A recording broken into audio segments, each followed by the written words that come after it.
A dynasty born in shadows.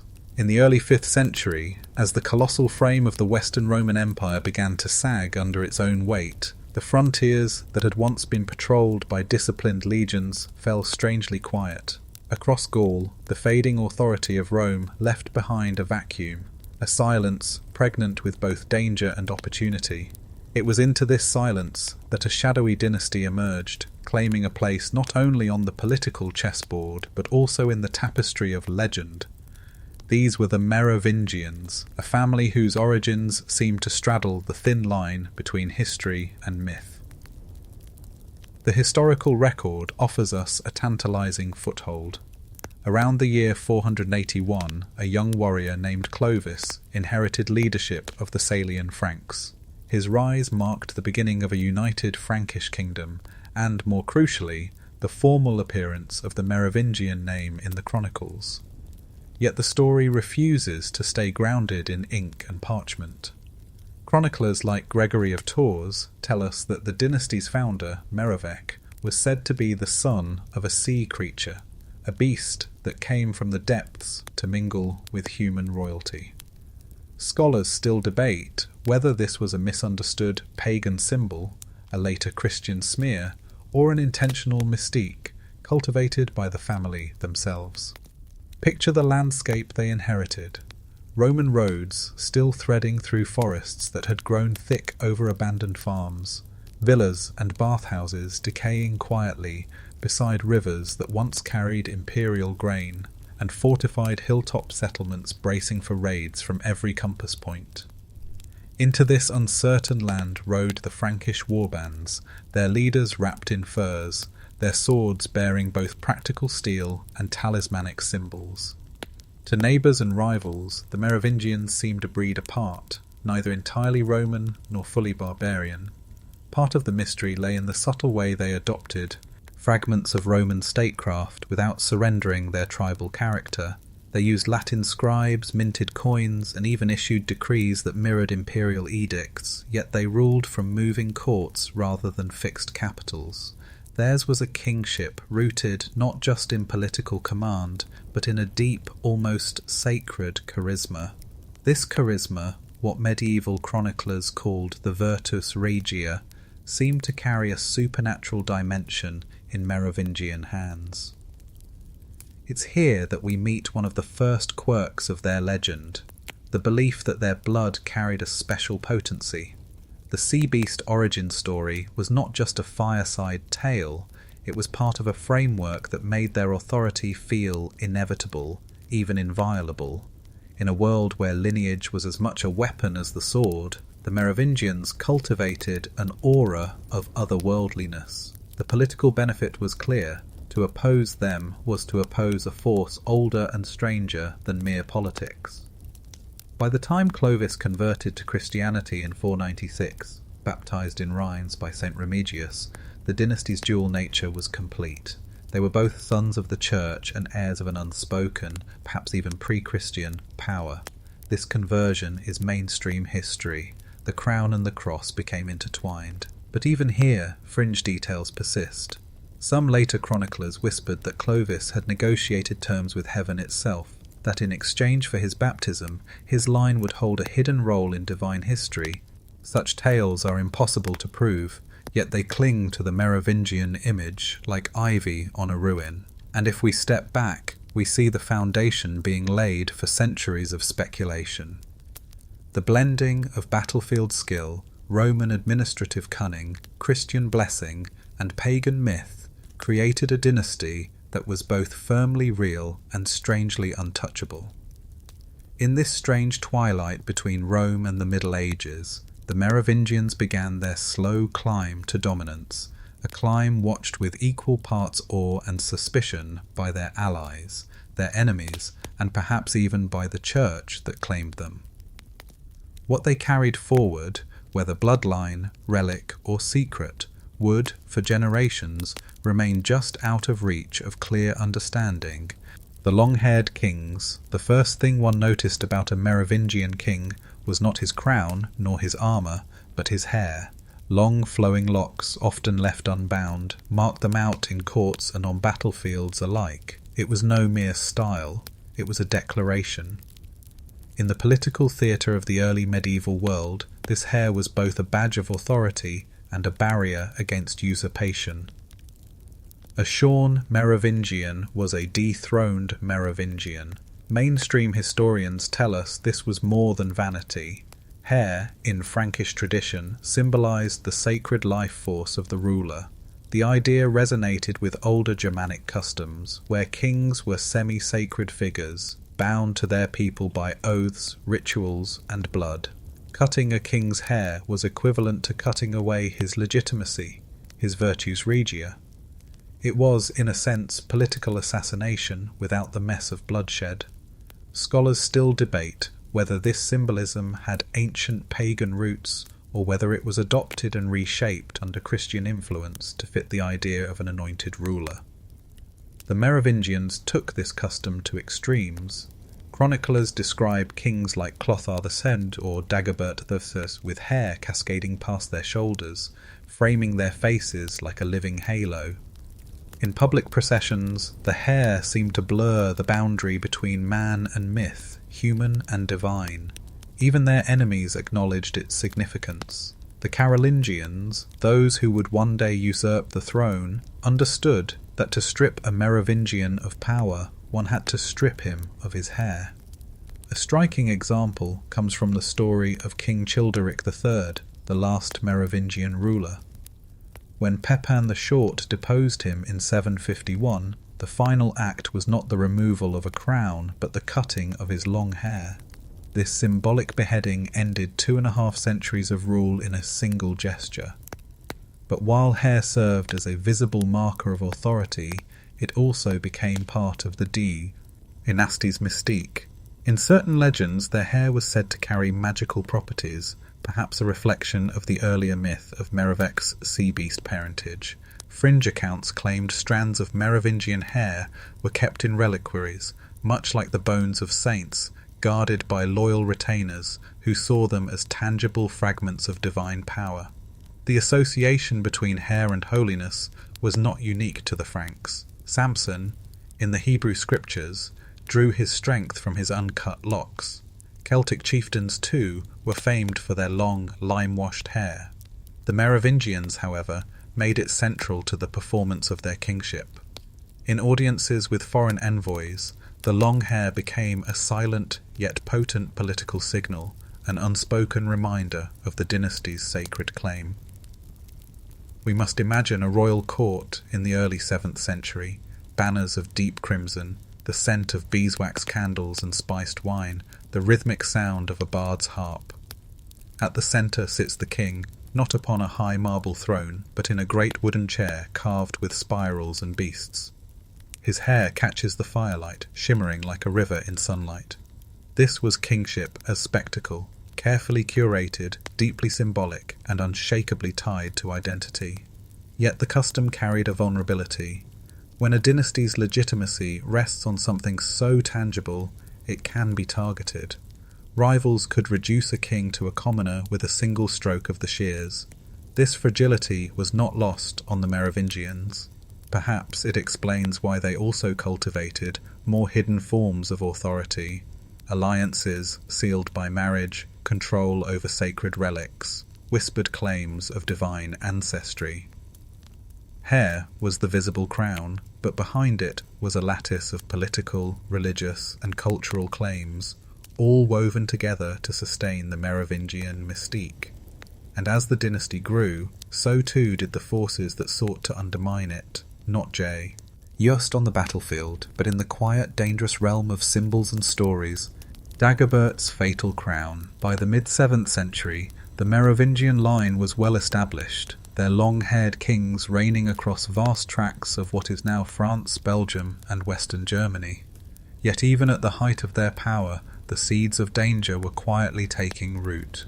Nowhere is this more evident than in the story of King Dagobert II, a ruler whose reign ended not in peaceful retirement, but in a sudden brutal silence. Dagobert II was no ordinary king. Born around 652, he was the son of Sigebert III and heir to the Austrasian branch of the Merovingian realms. but his early life reads more like a cautionary fable than a princely upbringing. Political rivalries saw the boy spirited away and exiled to an Irish monastery, far from the intrigues of the Frankish court. Mainstream historians agree that such banishments were a common way to neutralize threats without bloodshed. Yet in Dagobert's case, the exile seems to have deepened his mystique. Monastic education gave him not only religious legitimacy, but also the aura of a man touched by divine providence. Years later, he was recalled to the throne, his return wrapped in both political necessity and whispered prophecy. Chronicles record that his reign in Austrasia was brief, just a handful of years, but marked by efforts to reform royal authority, curb noble excess, and assert independence from the increasingly powerful mayors of the palace. Here the church's role becomes pivotal. Bishops and abbots eyed Dagobert's policies with a mix of approval and unease. He was pious, yes, but also independent-minded, a dangerous quality in a king when ecclesiastical and secular power were becoming entwined. Then came the fatal day, December 23rd, 679. While hunting in the Ardennes, Dagobert was assassinated, struck down, according to one account, by a spear thrown from the undergrowth. Officially, the murder was blamed on a disguising, runtelled noble named Bodillo, allegedly avenging a family grievance. But as with so many royal deaths, the official version leaves space for darker interpretations. Scholars still debate whether this was an act of personal vengeance, a political coup orchestrated by the mayors of the palace, or even a conspiracy blessed silently by certain churchmen who found Dagobert's independence inconvenient. In the centuries that followed, fringe traditions would embroider the story with far stranger threads. Some medieval legends, and much later esoteric writings, claimed that Dagobert II was the guardian of a sacred relic, perhaps even a link in a holy bloodline stretching back to biblical times. His sudden death, in this telling, was no mere political murder, but an attempt to extinguish, or conceal, a hereditary secret. It is easy to dismiss such ideas as romantic invention, yet it is telling that Dagobert's memory never fully faded. In certain corners of France, his name was quietly venerated. A church in Stenay claimed to hold his relics, drawing pilgrims well into the Middle Ages. The reverence was unusual for a ruler with such a short reign, hinting that something about Dagobert's life or death continued to resonate beyond his political achievements. Imagine the scene on that winter day, the frost on the forest floor crunching underfoot, the low sun filtering through bare branches, the baying of hounds ahead. Dagobert rides, perhaps with the easy confidence of a man among loyal companions. A shadow shifts in the trees, a spear arcs through the cold air. In seconds, a kingdom's stability changes course. The assassination of Dagobert II was more than the death of a king, it was a signal.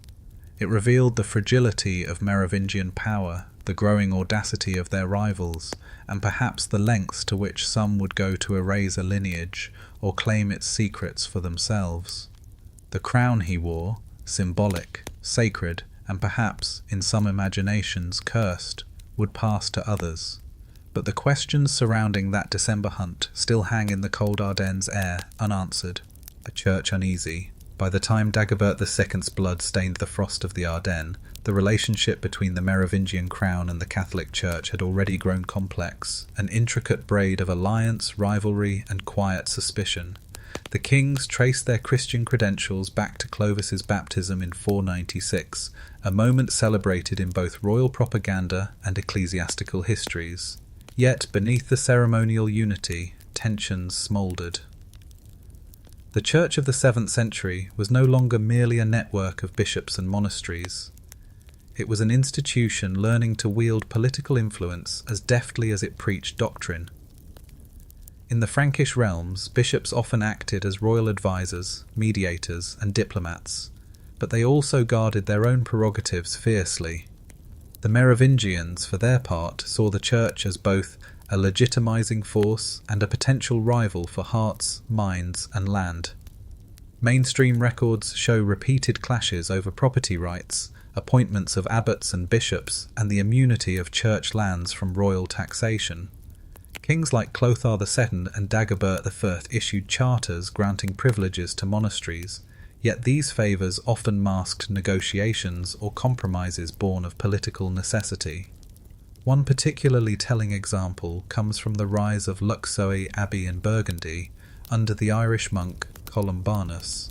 Luxeuil became a powerhouse of learning and piety, attracting royal patronage but also challenging royal interference. When Columbanus clashed with King Theuderic II over moral conduct, the dispute escalated into exile for the monk, proof that the church could be as much a thorn as a crown jewel for Merovingian rulers. Scholars still debate whether these tensions were driven by genuine doctrinal disputes or by the age-old struggle for control of resources and loyalty. Fringe traditions add a more conspiratorial gloss to this relationship. In certain later accounts, the church's discomfort with the Merovingians was tied not merely to politics, but to whispers of their unorthodox spiritual heritage. The old legend of Merovec's sea-beast father became, in some tellings, a hint of a bloodline not entirely in line with orthodox Christian cosmology. Such ideas would resurface centuries later in esoteric circles, often embellished into elaborate theories of hidden gospels and secret guardianship. Whether any of this reached the ears of contemporary bishops is doubtful, but the sense that the Merovingians were somehow different lingered like incense in a stone nave. Picture a council chamber in the early 8th century. A bishop in heavy robes, his ring catching the candlelight, unrolls a vellum charter on the oak table. Across from him sits the king, hair tumbling over his shoulders, hands resting on the pommel of his sword. Between them lies a map marked with abbey lands, rivers, and roads. Their words are courteous, even pious. But beneath the Latin pleasantries, each is calculating, the bishop for his diocese, the king for his dynasty. The most dangerous element of this dance was not open hostility, but the slow, incremental shift of influence. The mayors of the palace, once mere royal stewards, began aligning themselves with ecclesiastical power, forming a counterweight to the king's authority. This was not accidental. The church valued stability, and as Merovingian politics grew more factional, alternative centres of power became increasingly attractive. It is tempting to see this as the beginning of the dynasty's decline. The kings still wore their hair long, still processed through the streets with relics, still presided over courts rich in ceremony. But the currents beneath were shifting. Land, loyalty, and law, the levers of real power, were slowly moving out of royal hands and into the grasp of churchmen and their secular allies. The uneasy peace between crown and crozier held for a time, because each still needed the other. Yet, as we shall see, when other players entered the game, this balance would be disrupted, and the church's role in the Merovingian mystery would become even more enigmatic. Blood, relics, and rumours. If the political life of the Merovingians played out in courts and councils, their legend thrived in the far murkier realm of rumour and sacred mystery. For some, the dynasty was not merely a royal family, but the custodian of something far older, far stranger, a legacy that could not be measured in land or coin. Mainstream history acknowledges that the Merovingians were closely tied to relic culture. Across their realm, churches and abbeys vied to possess objects linked to saints and the Holy Land. Relics were more than devotional aids. They were sources of prestige, pilgrimage, and revenue. Kings and queens gifted relics to monasteries in exchange for prayers, alliances, or political loyalty. Dagobert I, for instance, was a noted patron of Saint-Denis, granting it relics and land that made the abbey a spiritual powerhouse near Paris. But alongside the official record ran a current of stranger tales. Some claimed that among the Merovingian treasures were objects so sacred and so dangerous that their existence had to be concealed. One oft-repeated fringe idea was that the dynasty possessed relics linked directly to the life of Christ. A cup, a shroud, or even documents revealing truths the church preferred to keep hidden. These rumours, largely absent from early chronicles, gained traction in medieval and modern esoteric writings, where they were embroidered into elaborate narratives of secret guardianship. And then there was the bloodline theory. Rooted in the myth of Merovec's supernatural paternity, later interpreters suggested that the Merovingians were heirs to a holy blood stretching back to biblical figures. In this telling, the sea beast of legend became a cipher, an allegorical disguise for an even older lineage. Whether one accepts or rejects this outright, the persistence of the rumour tells us something important.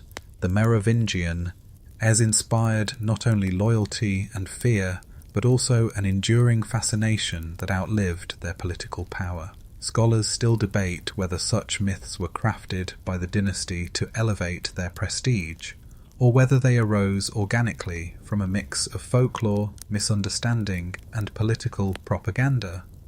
We can imagine how these stories might circulate in a Frankish marketplace. A merchant from the south whispers that he has heard of a golden cup in the royal treasury, one said to have been used at the Last Supper. A monk passing through from the east insists that the king's bloodline carries the mark of an ancient covenant. Such tales, impossible to verify, take on lives of their own, passed from village to village until they seem part of the realm's shared memory. Relics themselves had a tangible political role. A king processing through his capital with the bones of a saint was sending a message. Divine favour rests here. In some cases, relics were believed to grant protection in battle or legitimacy in contested succession. The Merovingians, with their aura of sacred kingship, became natural focal points for such beliefs. Yet, there's a darker side to the relic trade. The more valuable and potent a relic, the greater the temptation for theft, forgery, or political manipulation. Control over these sacred objects could shift power as effectively as winning a battlefield. A gifted relic could bind a noble house in loyalty. A withheld one could weaken an abbey's influence. In the centuries after their fall, the Merovingians would be remembered not only for their politics and wars, but for this strange intertwining of faith, symbol, and secrecy. Whether they truly guarded treasures of unimaginable significance, or simply became the canvas upon which such myths were painted, the effect was the same. Their name became shorthand for the idea that somewhere, in the shadows of history, lies a dangerous secret worth killing for. The Carolingian coup. By the middle of the 8th century, the Merovingians still sat on the throne, but their reign had become a performance, pageantry without real authority. Behind the gilded curtains of the royal court, the true levers of power were being pulled by another family entirely, the Carolingians. These mayors of the palace, originally royal household officials, had risen to become the kingdom's effective rulers, managing armies, diplomacy, and the treasury, while the long-haired kings presided over ceremonies like actors reciting a script they no longer controlled. Mainstream history pinpoints the tipping point in the reign of Childeric III, the last Merovingian king. By this time, Pepin the Short, son of the formidable Charles Martel, had consolidated his control over the Frankish realms. Pepin faced a question of legitimacy. How could he, a man without a drop of Merovingian blood, claim the title of king? The answer lay in a calculated alliance with the church. In 751, Pepin sent envoys to Pope Zachary with a carefully framed query. Should the title of king belong to the one who holds it in name, or the one who exercises the actual power? The Pope's reply, preserved in annals, was decisive. Better that the one who holds the power should bear the title. This was no idle theological point. It was a papal green light for a royal coup. And so the quiet dethroning of Childeric III began. There was no battlefield clash, no dramatic siege of a royal palace. Instead, the final blow was almost ceremonial. Childeric's long hair, the very emblem of Merovingian kingship, was cut. Shorn of his sacred locks, he was sent to a monastery, a living relic of a vanished order. With that act, the line that had claimed descent from a sea-born ancestor and ruled for nearly 3 centuries was officially severed. Scholars still debate whether the Merovingians had truly lost all national power by this point, or whether Pepin's coup was also driven by the desire to erase a dangerous alternative claim to legitimacy.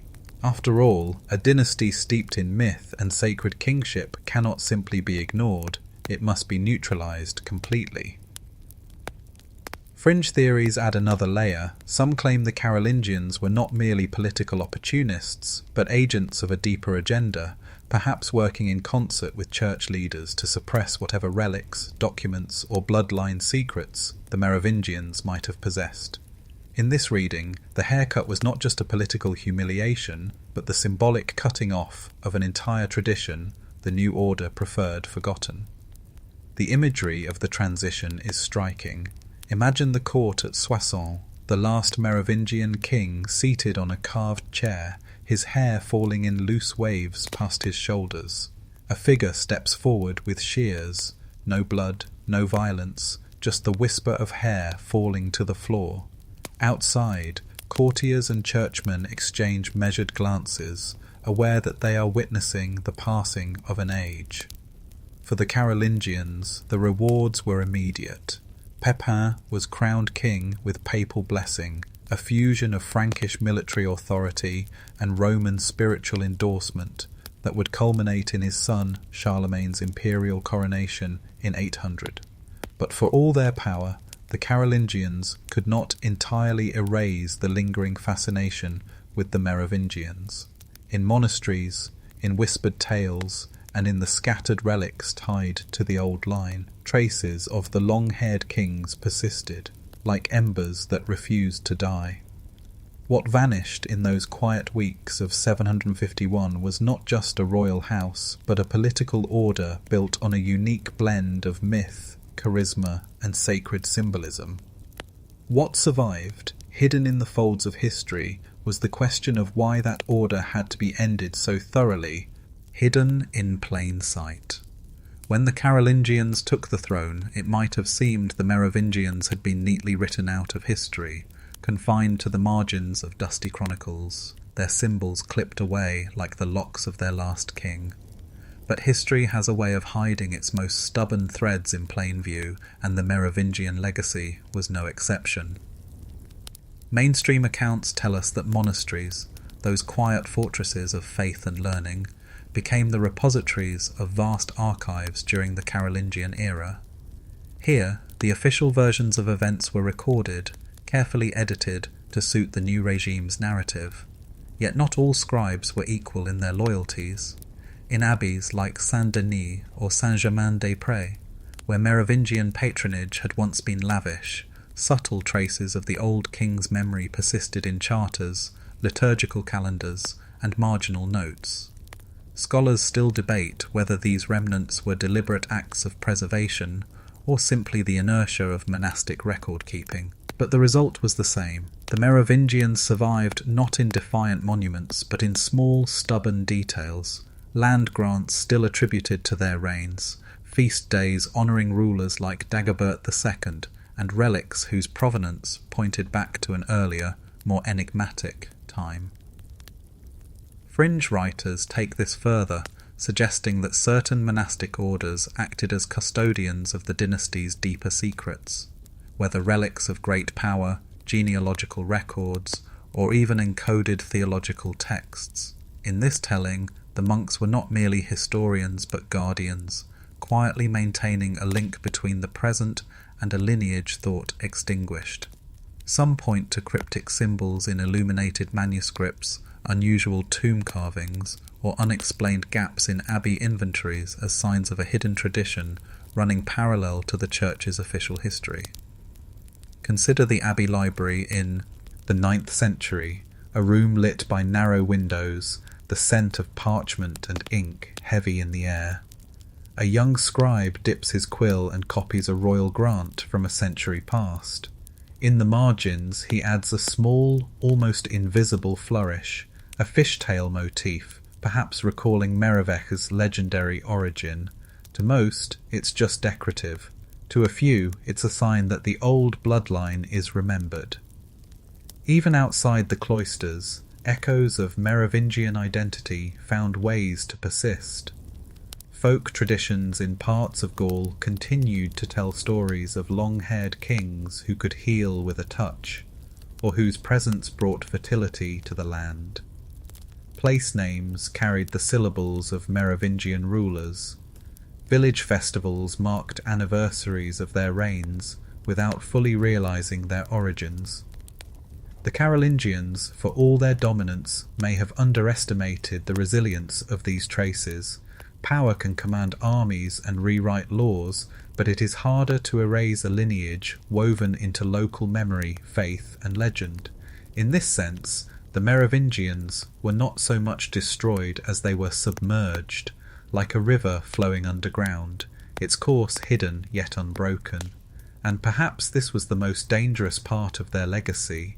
A dynasty truly dead poses no threat, but one that lingers in the half-light of memory, preserved by those with reasons not to forget, can re-emerge when conditions change. Hidden in plain sight, the Merovingian mystery waited, whether for a chronicler bold enough to tell the unvarnished story, or for seekers centuries later to piece together the scattered signs. Echoes into the present. Centuries have passed since the last Merovingian king felt the weight of a crown on his head. Yet the dynasty's shadow still drapes itself over certain corners of historical imagination. It's not simply nostalgia for a vanished line of rulers. It's the enduring sense that the Merovingians were custodians of something dangerous, something worth silencing, and something that may never have been fully lost. Mainstream historians see their afterlife in the usual places: charters, coins, chronicles, and the slow seep of their policies into the frameworks of medieval kingship. Their political innovations, their fusion of Roman administration with tribal authority, their patronage of monasteries, all became part of the DNA of European governance. But the story doesn't end in the archives. The Merovingians have been resurrected repeatedly in literature, legend, and, more recently, in the feverish world of modern conspiracy theories. The 20th century, in particular, gave the dynasty a new kind of fame. Books like The Holy Blood and The Holy Grail wove them into elaborate narratives of hidden bloodlines, lost gospels, and secret societies. Suddenly, the sea beast origin myth was reinterpreted as an allegory for ancient sacred ancestry. The fall of the dynasty was framed not as a political inevitability, but as a calculated suppression by church and Carolingian powers. Scholars still debate whether such reinterpretations are harmless myth-making, creative pseudo-history, or deliberate distortions. Fringe circles have linked the Merovingians to the Knights Templar, to lost treasure hoards beneath the soil of France, and even to modern European political movements claiming descent from their bloodline. These claims range from the faintly plausible, family genealogies stretching into the medieval twilight, to the openly fantastical, involving coded messages in Renaissance paintings or maps of hidden relic caches. What matters is not the verifiability of the details, but the enduring magnetism of the mystery itself. Imagine, for a moment, the quiet chapel of St. Dagobert in Stenay, where pilgrims still light candles centuries after the king's death. The stone walls hold the chill of the Ardennes winters, and the flicker of each flame seems to suggest that someone, somewhere, still remembers. It is this persistence, this refusal of the past to vanish neatly, that keeps the Merovingian question alive. The internet age has only deepened the fascination.